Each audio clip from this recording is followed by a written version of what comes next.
किसी प्रांगण से 2008 में धम्म कारवां शुरू हुआ। फरीदाबाद की भीम बस्ती से चलकर के यहाँ कारवां पहुंचा। 2 साल के बाद पलवल से फिर यहाँ आने लगा और पिछले 5-6 वर्षों से हम कारवां नहीं कर पाए थे।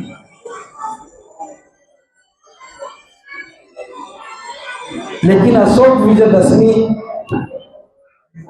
आज पूरे देश में मनाई जाने लगी है। पहले लोग दशहरा मनाते थे और आज विजयदशमी मनाते हैं।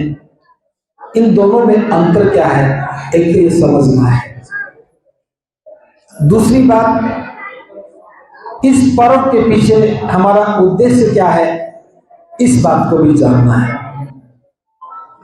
हमें इस बात को समझना है कि जो हमारी गौरवशाली परंपरा थी, समय के साथ उस पर अतिक्रमण हुआ और उसका स्वरूप बदल दिया। और स्वरूप भी ऐसा बदला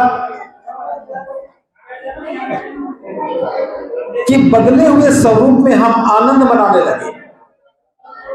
अब जाओगे, चुप करवा सको तो करवा सकता।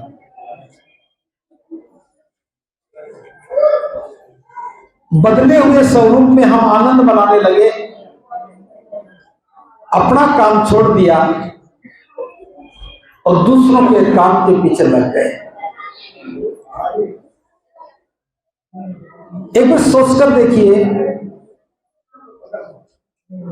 कागज के पुतले बना करके उसमें पटाखे लगा करके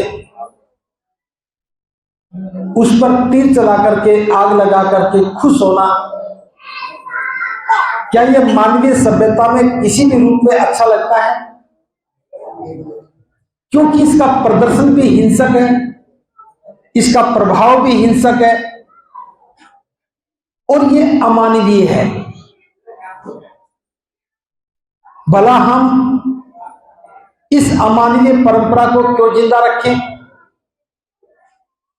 लेकिन इतिहास जब छुपा दिया जाता है, पता नहीं रहता है, तब भटकाव संभव है। हम भटक गए। कह दिया गया कि बुराई पर अच्छाई की विजय है। अगर कोई चीज बुरी थी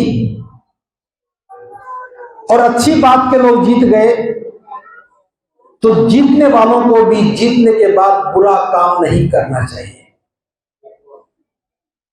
अगर हमने बुराई पर विजय पाई, तो जो विजेता है, जो जीत गए, उसे बारूद के पटाखों से उड़ा करके खुशी इजहार नहीं करनी चाहिए। भले ही अच्छाई पर बुराई पर अच्छाई की विजय हो गई, लेकिन विजय के बाद जो काम हुआ वो उस बुरे काम से भी ज्यादा बुरा हो गया। क्या इस सोचने का विषय नहीं था?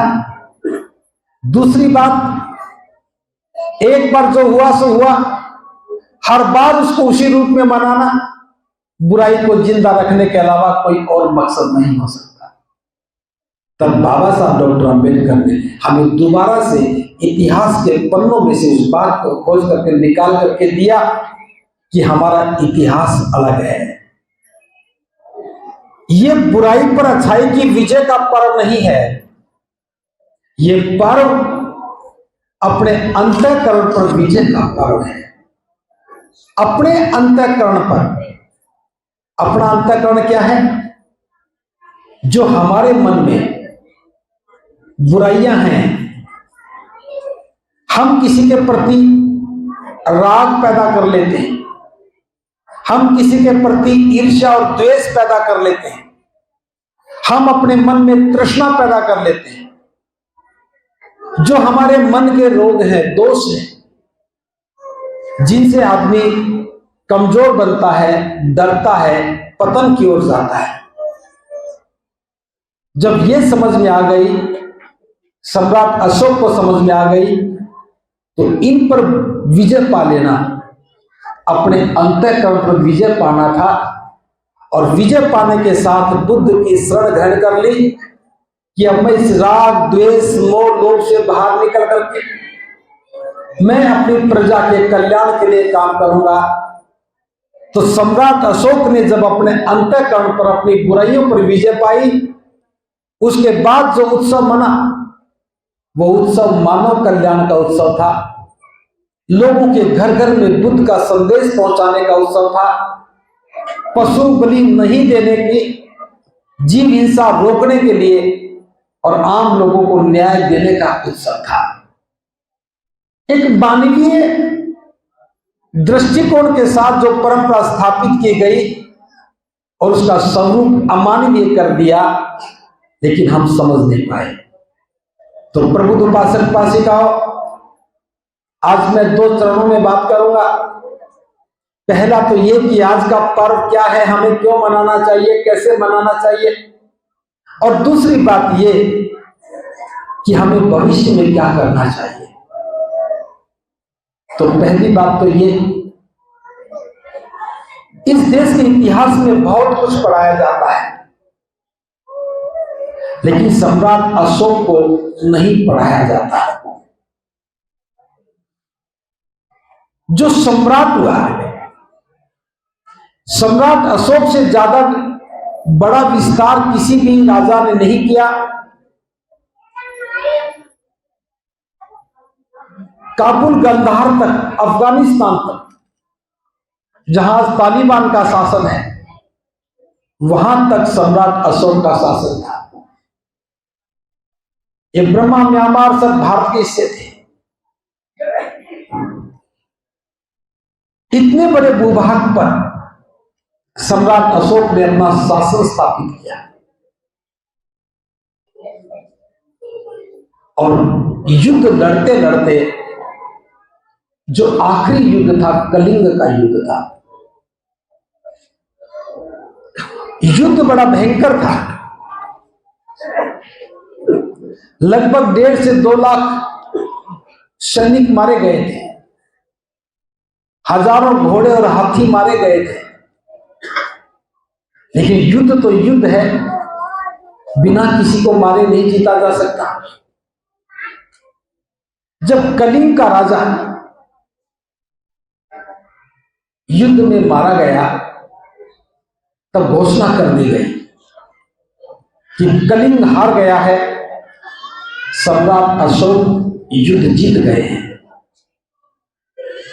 युद्ध जीतने की घोषणा के बाद जब सम्राट अशोक कलिंग के महल में प्रवेश करने लगे, जो दरवाजे को हाथ लगाया, महल का दरवाजा खुल गया। सामने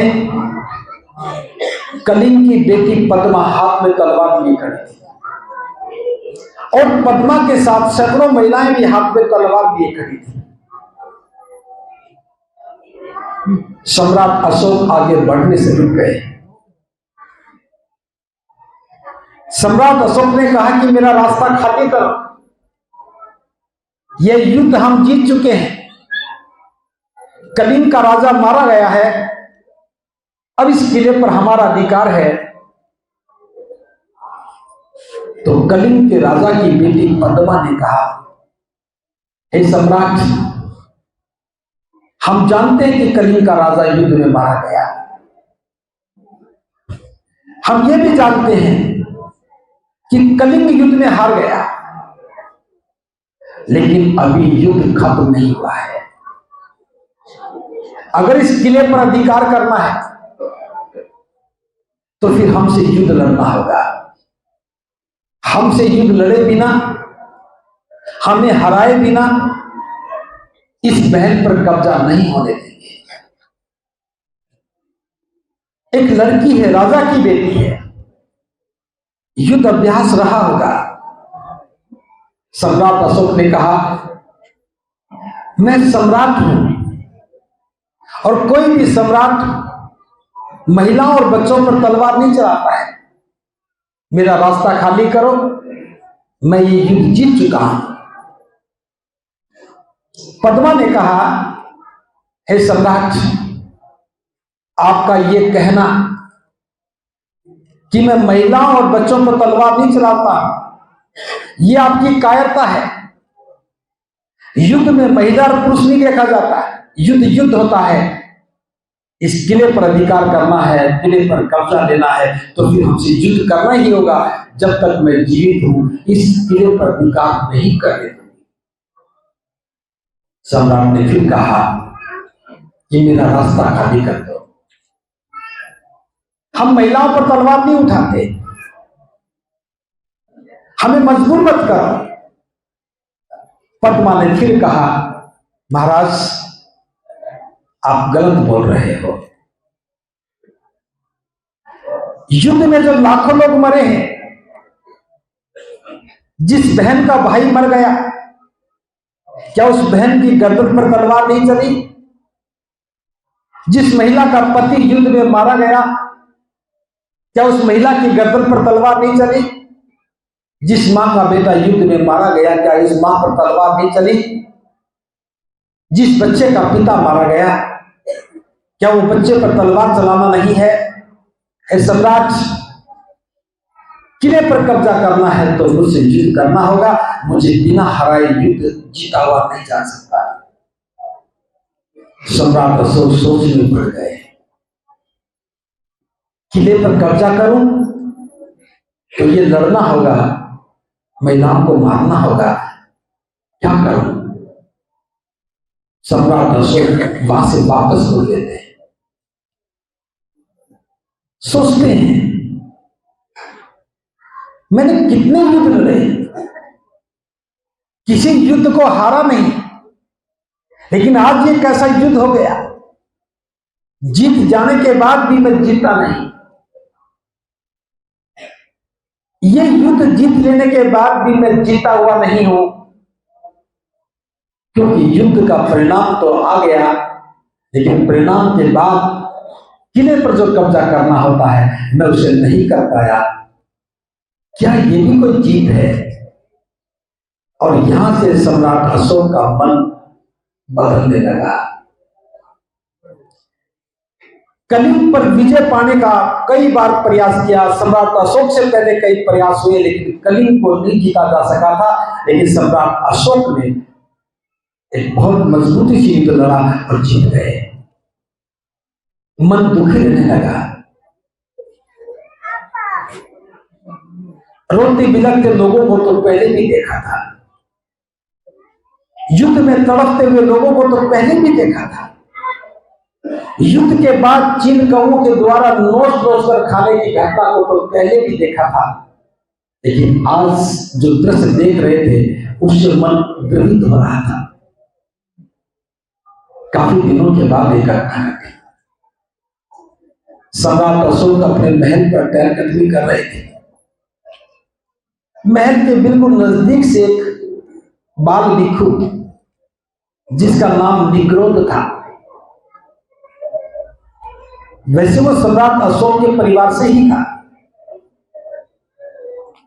11 वर्ष उम्र थी उस भिक्षु की। उस 11 वर्ष के बाद भिक्षु को पास से गुजरते देखा तो सम्राट अशोक सोचने लगे, ये बाल भिक्षु कितना निर्भय है, कितना प्रसन्नचित्त है, कैसे सदे हुए कदमों से जा रहा है। एक मैं हूं, इतना विशाल साम्राज्य, इतनी विशाल सेना, और फिर भी मैं डरता हूं, खुश नहीं हूं, सुखी नहीं। उस बाल भिक्षु को महल ने बुलवाया। सम्राट अशोक सम्राट हैं, वो 11 वर्ष का भिक्षु। सम्राट ने पूछा कि हे बंदे, मैं आपको देख रहा हूं कि आप बड़े निर्दय हैं, मन बड़ा प्रसन्नचित्त लग रहा है, चेहरे पर कांति है, और मेरे पास इतना मजबूत किला है, एक विशाल सेना है, मेरा साम्राज्य हजारों मील में फैला है, लेकिन मैं दुखी हूं, मैं प्रसन्नचित नहीं हूं। क्या कारण है कि मैं दुख से बाहर नहीं निकल पा रहा? उस 11 वर्ष के भिक्षु ने कहा, हे सम्राट, आपकी भुजाओं में बल है, आपकी भुजाओं में ताकत है, आपके पास विशाल और मजबूत सेना है। जिसके पास मजबूत सेना हो, भुजाओं में बल हो, मजबूत इच्छा शक्ति हो, वो किसी भी युद्ध को जीत सकते हैं। ये सामर्थ्य आप में है। आपने अभी तक जितने भी युद्ध लड़े हैं, हे सम्राट, वो बाहर की विजय के युद्ध हैं। तलवार से और बाहुबल से, सेना के उपयोग से बाहर का युद्ध जीता जा सकता है। आपके राज्य की सीमाएं भी सुरक्षित हैं क्योंकि सेना मजबूत है। आपका किला भी सुरक्षित है क्योंकि किले की दीवारें मजबूत हैं। लेकिन मन मजबूत इसलिए नहीं है क्योंकि मन में ईर्ष्या है, मन में तृष्णा है, मन में लोभ है।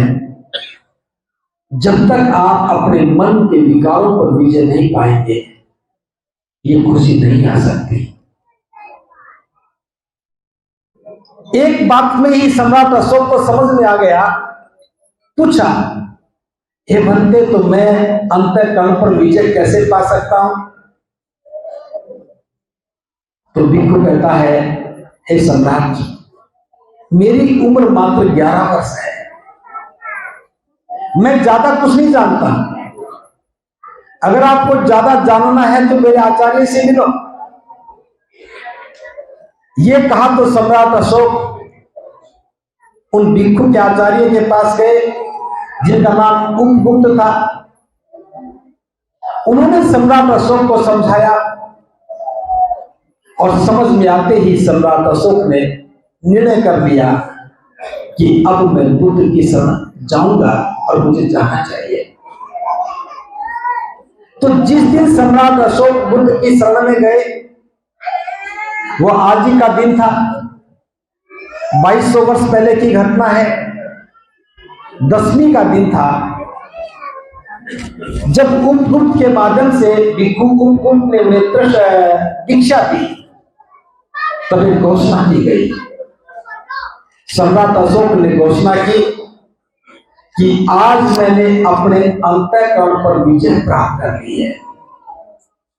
अब मैं राज्य की सीमाओं के लिए युद्ध नहीं लड़ूंगा, अपने राज्य के विस्तार के लिए लोगों की हत्या नहीं करूंगा, मैं निर्दोष और बेगुनाह लोगों को युद्ध में नहीं मारूंगा। घोषणा कर दी। अंतःकरण पर विजय पाई तो घोषणा की कि अभी तक जो मैं ताकत का उपयोग करके युद्ध जीतता था, अब मैं युद्ध जीत करके राज्य की सीमाओं का विस्तार नहीं करूंगा, बल्कि जो मेरे पास सैन्य बल है, ताकत है, मेरे पास जो धन संपदा है, मैं उससे लोगों का कल्याण करके उनके मनों को जीतूंगा। यह था वास्तव में अशोक विजयदशमी का उद्देश्य। जो राज्य की शक्ति थी, जो धन संपदा थी, जो सैनिक थे, उन सबको लगा दिया कि देश की सीमाएं मजबूत रहनी चाहिए, देश की सीमाओं पर कोई भी कोताही नहीं होनी चाहिए, लेकिन सेना भी जनता के कल्याण के लिए काम करे। घोषणा कर दी, चाहे मैं सो रहा हूं, चाहे मैं भोजन खा रहा हूं, चाहे मैं आराम कर रहा हूं, मैं चाहे कोई भी काम कर रहा हूं, अगर कोई फरियादी फरियाद लेकर के आता है तो उसको मेरे पास सीधा लेकर के आना है, उसे रोकना नहीं है। ये सम्राट बनने का भाव था कि जो फरियादी फरियाद लेकर के आया है, अपनी पीड़ा और कष्ट को लेकर के आया है, मुझसे समाधान की उम्मीद कर रहा है, उसे रोका नहीं जाना चाहिए और मुझे तुरंत सूचना देनी चाहिए कि कोई फरियादी आया है, एक फरियाद लेकर के। ये सम्राट अशोक का रूपांतरण था। राजसी जो भोजनशाला थी, उसमें भोजन बनता था। सैकड़ों पशुओं को जंगली जानवरों को मारा जाता था। सम्राट अशोक ने उन सब पर प्रतिबंध लगा दिया। एक बहुत छोटी सी संख्या रखी, बस इससे ज्यादा पशु नहीं मार सकते। जहां हजारों पशु मरते थे वहां 1 और 2 पर आ गए। पशुओं की हत्या को भी रोक दिया। जंगली जानवरों का भी संरक्षण करना शुरू कर दिया। कोई बीमार होकर के दवा के अभाव में मर ना जाए, चिकित्सालयों का निर्माण कर दिया। और सबसे बड़ी बात, राह में चलते हुए पहले रास्ते थे नहीं, सम्राट अशोक ने राजमार्गों का निर्माण किया। और राजमार्गों का निर्माण करने के बाद भी थोड़ी तुलना करके देखना, राजमार्गों का निर्माण करने के बाद भी उन पर छायादार और फलदार वृक्ष लगवाए। उसके पीछे एक ही उद्देश्य था कि इस राह पर चलने वाला राहगीर अगर थक जाए तो छायादार वृक्ष के नीचे बैठ करके विश्राम कर ले, और अगर भूख लगे तो फलदार पौधों पे लगे हुए फलों को खाकर के भूख मिटा ले। आज सरकारें राजमार्ग बनाती हैं, आज सरकारें एक्सप्रेस वे बनाती हैं, टोल टैक्स भी वसूलती हैं, लेकिन ना तो बैठने की व्यवस्था करती है, ना पीने के पानी की व्यवस्था करती है। अगर टॉयलेट भी बना दिया तो ताला लगा करके चाबी उन्हीं के पास रह जाती है। 2200 साल पहले सम्राट अशोक की जो योजना थी वो आज भी सरकार लागू नहीं कर पाई है। ये सम्राट अशोक की महानता थी। आप सब हरियाणा के लोग हैं, ज्यादातर आपके पास में राजस्थान लगता है, जहां पानी की आज भी किल्लत है, पहले भी थी। राजस्थान के रेगिस्तान में जहां पानी 300-300, 400-400 फीट गहराई पर है, उस समय सम्राट अशोक ने बावड़ियां बनवाई। एक तरफ से तो कुआं थी और दूसरी तरफ से सीढ़ियां लगी थी, और सीढ़ियां भी ऐसी थी कोई भी जंगली जानवर उन सीढ़ियों से नीचे उतर करके कुएं में से पानी पी करके वापस बाहर आ जाए। कोई भी राहगीर उन सीढ़ियों से नीचे उतर करके पानी पी करके बाहर आ जाए। अगर किसी ने नहीं देखी हो तो बहरोड, इधर नीमराना है, नीमराना के पास एक बावड़ी है, हमने उसका पानी भी पिया है। सैकड़ों बावड़ियां बनवाई, और इस देश में सबसे पहला पशु चिकित्सालय अगर खोला गया तो सम्राट अशोक के द्वारा खोला गया। क्यों खोला गया? मैं जो बात बताना चाह रहा हूं समझने की बात है। भोजन तो सभी को खाना ही है, सभी खाएंगे। सम्राट अशोक ने पशुओं के चिकित्सालय क्यों खुलवाए? क्योंकि जीवन हमारा खेती बाड़ी पर आधारित था। खेती के लिए, अनाज पैदा करने के लिए पशु चाहिए होते थे। बैलों से खेती होती थी, बैलगाड़ियों से माल की ढुलाई होती थी, घर में गाय और भैंस से दूध पैदा होता था। तो जीवन की समृद्धि के लिए जितना अनाज का योगदान था उसके बराबर पशुओं का योगदान था। बिना पशुओं के उपयोग के ना तो खेती की जा सकती थी और ना ही सामान को एक जगह से दूसरी जगह ले जाया जा सकता था। हम यूं कह सकते हैं कि पशु हमारे जीवन का, हमारी समृद्धि का एक महत्वपूर्ण हिस्सा है। तो सम्राट अशोक ने सोचा जब पशु ही बीमार होगा, पशु का इलाज नहीं होगा, तो उसका मालिक जो है पालने वाला वो दुखी हो जाएगा। अगर बैल तंदुरुस्त नहीं होंगे तो खेती ठीक से नहीं हो पाएगी, पशु दुखी होगा तो मनुष्य भी दुखी होगा। तो जितना मानव के सुखों की बात कर रहे थे तो उनके जीवन से जुड़े हुए पशुओं का भी इलाज होना चाहिए। ये सोच सम्राट अशोक की थी।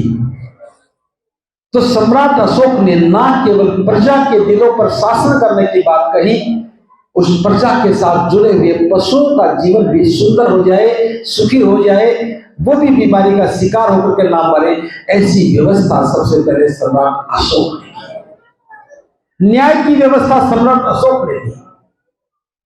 शिलालेख खुदवा दिए, उन पर लिखवा दिया शासन आदेश, और एक नहीं सैकड़ों जगह शिलालेख खुदवाए ताकि वहां के लोग पढ़ सके, जान सके कि एक सम्राट का आदेश क्या है।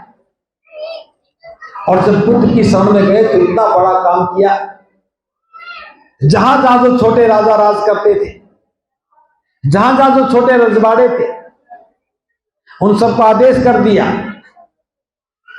कि जहां जहां बुद्ध के चरण पड़े, जहां जहां बुद्ध गुजरे, जिस जिस जगह से बुद्ध का कोई सरोकार रहा, संबंध रहा है, वहां विशाल स्तूप बनाओ। और एक साथ पूरे देश में स्तूपों का निर्माण शुरू हुआ। बुद्ध के अवशेष जो 8 जगह पर रखे गए थे, उन सारे अवशेषों को निकाल करके उन्हें 84,000 हिस्सों में बांट करके हर एक स्तूप में बुद्ध के अवशेष रख दिए। और ये बौद्ध धर्म के विस्तार की महान देन थी कि वक्त के थपेड़ों को खाते खाते वो स्तूप लुप्त भी हो गए।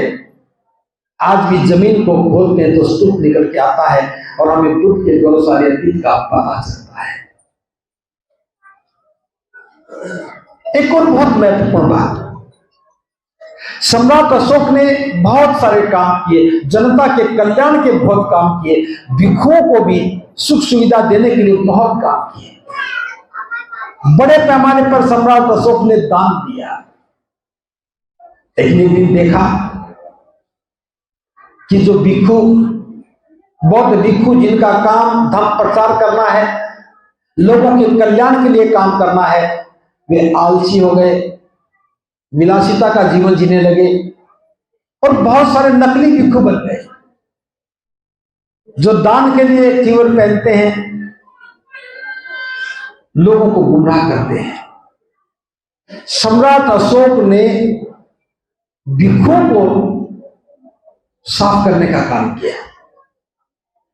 60,000 नकली भिक्षु जो जीवन पहन करके केवल दान लेने का काम करते थे, उन 60,000 लोगों के जीवन उतरवा करके उन्हें सफेद कपड़े दिए, कहा इन्हें पहनो और जाओ, अगर दोबारा से कभी ये काम गलती से किया तो फिर सजा की भागीदार बनोगे। सम्राट ने जो काम किया कायरता का नहीं किया, सारे काम बहादुरी के किए और उसका परिणाम ये हुआ, जिन लोगों के जीवन उतरे वो सारे कौन थे बताने की जरूरत नहीं।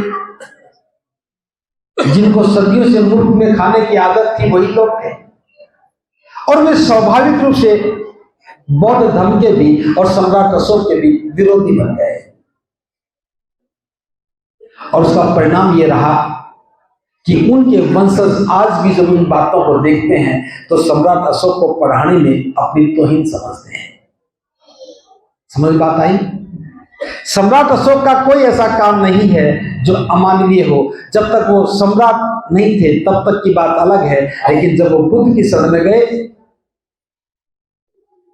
तो देवान पिए अशोक के नाम से, अशोक बिना दुख के उनका नाम हो गया। देवान पिए का मतलब है जो समाज में समझदार लोग हैं, जो श्रेष्ठ लोग हैं, उनको प्रिय लगने वाले। देवान पिए अशोक के नाम से उनका नाम हुआ। अब भारत के इतिहास में इतनी सुंदर घटना घटी।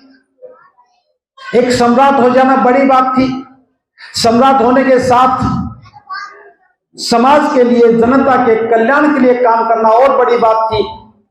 लेकिन इतिहास में नहीं पढ़ाया जा रहा, इसके पीछे एक गहरी साजिश थी। इन सारे कामों को करते करते एक दिन सम्राट अशोक के मन में ख्याल आया कि मैं तो धम्म का दायद बन गया हूं। धम्म के दायद का मतलब है धम्म की सेवा करने वाला। इतने सारे काम करने के बाद, 84,000 स्तूप बनाने के बाद, बुद्ध की शिक्षाओं को घर घर पहुंचाने के बाद, भिक्षुओं को धन संपदा का दान देने के बाद, सम्राट अशोक के मन में आया कि मैं तो धन का दायक बन गया होगा। ये विचार लेकर के बदंत मोगली पुत्र तिस, उस समय वरिष्ठ भिक्षु थे जिनसे दीक्षा ली थी, वो दुनिया से विदा हो चुके थे, उनके पास गए, जिन्हें हम संक्षिप्त में बदंत मोगली तिस के नाम से जानते हैं। कहा कि भंते, अब तो मैं धन का दायक बन गया होगा। बनते जी मुस्कुराए, कहा कि सम्राट, आप धन के दायक नहीं बने हो। सम्राट अशोक ने कहा कि मैंने इतने सारे काम किए, सारी शक्ति को जनता के कल्याण में लगा दिया, जैसा जैसा बुद्ध का आदेश था मैंने सारा ही माना है, धर्म की कितनी बड़ी सेवा की है, तो भी मैं धर्म का दायक क्यों नहीं बना। तब बनते ने कहा, ये जो काम किया है ये धर्म की सेवा है। दायक तो वो बनता है जो अपनी संतान को दान करता है। बिना भिक्षु बने धर्म कैसे आगे चलेगा। अगर धर्म की सेवा करनी है, दायक बनना है, तो अपनी संतान को दान देना होगा। हे सम्राट, आपने संतान दान नहीं की है, इससे धर्म के दायक नहीं बन सकते।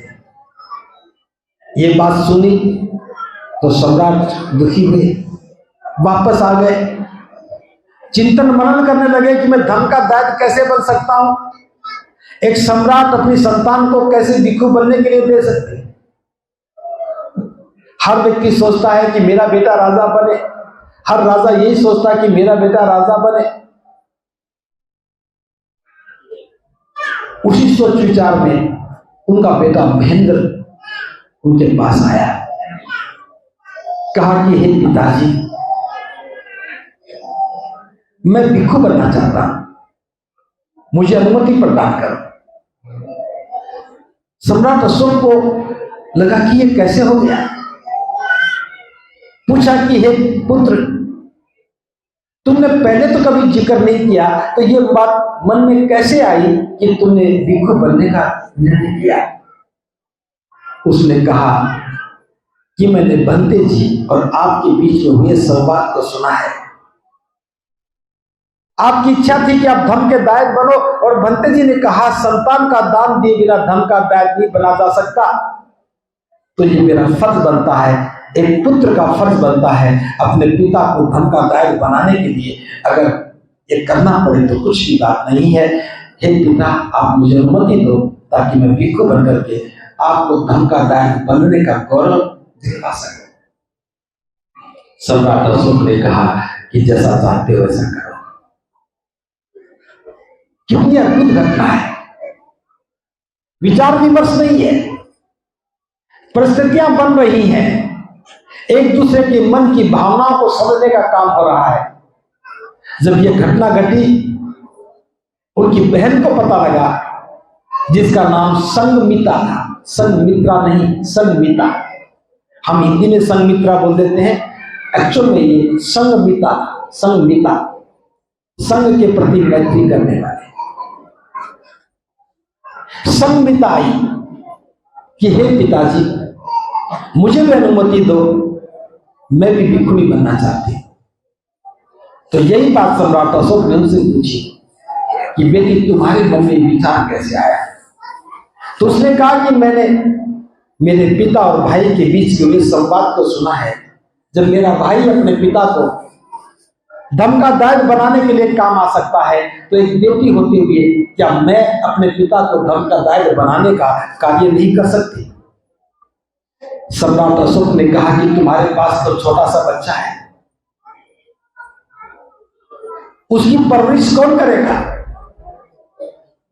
तो संगमिता ने कहा, जिसके पिता सम्राट है, उन्हें अपनी संतान की परवरिश की क्या चिंता हो सकती है। जो सम्राट करोड़ों लोगों की परवरिश कर रहा हो, एक बच्चे की परवरिश की कौन सी बड़ी बात है। सम्राट अशोक ने कहा कि बेटी जैसा चाहती है वैसा करो। बेटा महेंद्र और बेटी संगमिता दोनों के दोनों भिक्षु भिक्षुणी बन करके और धर्म के प्रचार में लग गए और श्रीलंका जाकर के धर्म का प्रचार किया। और सबसे अद्भुत बात, धम्म के दायद होने का प्रमाण बता रहा हूं। भारत में से बोधि वृक्ष को लेकर के, एक शाखा को लेकर के संघमित्रा श्रीलंका गई, वहां बोधि वृक्ष लगा। जो जो बोधि वृक्ष फलने फूलने लगा, सारी श्रीलंका के लोग बुद्ध के अनुयायी हो गए। और जो ही भारत में मौर्य वंश का पतन हुआ, मौर्य वंश खत्म हुआ, 7 बोधि वृक्ष को भी खत्म करने की साजिशें होने लगी और बोधि वृक्ष की जड़ों में तेल डाल डाल करके उसे खत्म किया गया। वक्त के साथ भारत से बौद्ध धर्म खत्म हो गया। उसी श्रीलंका से चल करके धम्मपाल नाम का एक नौजवान, एक व्यापारी घराने का बेटा था, यहां आया तो बौद्ध स्थलों पर यात्रा की। बोध गया को देखा, सारनाथ को देखा, लुम्बिनी को देखा, तरस आया और यहीं ठहर गया। एक बहुत लंबी लड़ाई लड़ी और भारत में दोबारा से बौद्ध धर्म को जनता तक पहुंचाने का रास्ता खुल गया। वो बोधि वृक्ष सूख चुका था। उसी श्रीलंका से, जहां से ये बोधि वृक्ष की शाखा गई थी, उसी बोधि वृक्ष की शाखा को फिर श्रीलंका से ला करके भारत में उसी बोध गया में लगाया गया। तो ये अगर सम्राट अशोक, उनकी संतान ये काम ना करती तो शायद आज भारत में बोधि वृक्ष नजर नहीं आता। दीक्षा भूमि पर जो बोधि वृक्ष लगा है, ये भी उसी श्रीलंका के बोधि वृक्ष से ला करके एक शाखा को दीक्षा भूमि में लगाया गया था। श्रीलंका से एक शाखा और लेकर के आए, उसको जाके साबरमती में, जहां बुद्ध ध्यान साधना करते थे, वहां पर उसी बोधि वृक्ष की शाखा को लगाया गया।